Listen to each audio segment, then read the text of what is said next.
صحابہ کرام میں ایک نام بڑا باکمال ہے، حضرت سیدنا امیر معاویہ رضی اللہ تعالیٰ۔ اللہ پاک قرآن پاک میں فرماتا ہے وَكُلًّا وَعَدَ اللَّهُ الْحُسْنَىٰ، تمام صحابہ سے اللہ نے نیکی کا وعدہ کیا۔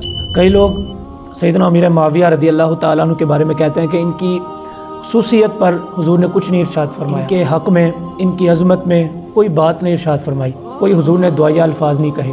گو کہ بخاری میں، دیگر حدیث کی کتابوں میں آپ رضی اللہ تعالیٰ عنہ کے حق پر، آپ کی عظمت پر نبی آخر الزماں صلی اللہ علیہ وسلم کو جو اللہ نے ان ہوا الا وحی یوحیٰ کا لقب عطا فرمایا، آپ کی زبان اطہر سے شان امیر معاویہ جاری ہوئے ہیں۔ لیکن ہم اس بحث میں پڑے بغیر یہ عرض کرتے ہیں کہ حضرت سیدنا امیر معاویہ رضی اللہ تعالیٰ عنہ کی شان پر اگر کوئی بات نہیں بھی آئی تو جو یہ بات ہے وہ کیا؟ آپ صحابی رسول صلی اللہ علیہ وسلم، جو صحابی ہوگا وَكُلًّا وَعَدَ اللَّهُ الْحُسْنَىٰ کے ماتحت آئے گا۔ اسی بات کو لے لیا جائے تو سیدنا امیر معاویہ رضی اللہ تعالیٰ عنہ کی عظمتیں ہمیں چاند کی طرح چمکتی ہوئی نظر آتی ہیں۔ تو حضرت امیر معاویہ رضی اللہ تعالیٰ عنہ کے بغض کے اندر جو جل رہے ہیں، انشاءاللہ تبارک اللہ کل قیامت میں جہنم کی آگ میں بھی جلیں گے، اور جو سیدنا امیر معاویہ رضی اللہ تعالیٰ عنہ کی محبت میں زندگی گزارے، انشاءاللہ کل قیامت میں جنت کے اندر حسن مصطفیٰ صلی اللہ علیہ وسلم کی جھلک بھی پائیں گے۔ اور دوسری بات وہ یہ، سیدنا امام حسن رضی اللہ تعالیٰ عنہ نے امیر معاویہ رضی اللہ تعالیٰ عنہ سے صلح فرمائی۔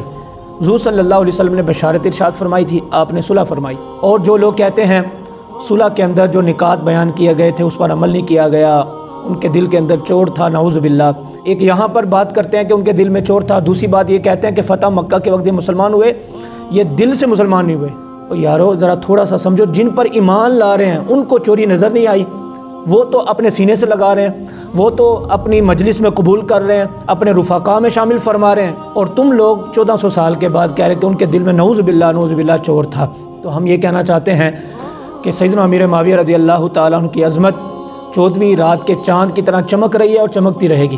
22 رجب المرجب کا آپ کا یوم وصال ہے، کئی لوگ امام جعفر صادق رضی اللہ تعالیٰ عنہ کا یوم مناتے ہیں اور پردے میں چھپ کر اصل میں خوشی منانا چاہتے ہیں سیدنا امیر معاویہ رضی اللہ تعالیٰ عنہ کے وصال پر۔ سیدنا امیر معاویہ رضی اللہ تعالیٰ عنہ کے جو نقش قدم پر چلے گا، آپ رضی اللہ تعالیٰ عنہ حضور سے بڑا پیار کرتے تھے۔ آپ نے خود وصیت فرمائی کہ حضور کے منہ مبارک میرے جسم اطہر کے ساتھ رکھے جائیں تاکہ اللہ تبارک و تعالیٰ قبر میں مجھے اس کی برکتیں عطا فرمائے۔ اور پھر امام حسن رضی اللہ تعالیٰ عنہ کو ہر مہینے آپ درہم و دینار بھیجا کرتے تھے، امام حسن قبول فرمایا کرتے تھے۔ اگر امیر معاویہ رضی اللہ تعالیٰ عنہ کی ذات پر کچھ ایسے معاملات ہوتے تو امام حسن کبھی قبول نہ فرماتے۔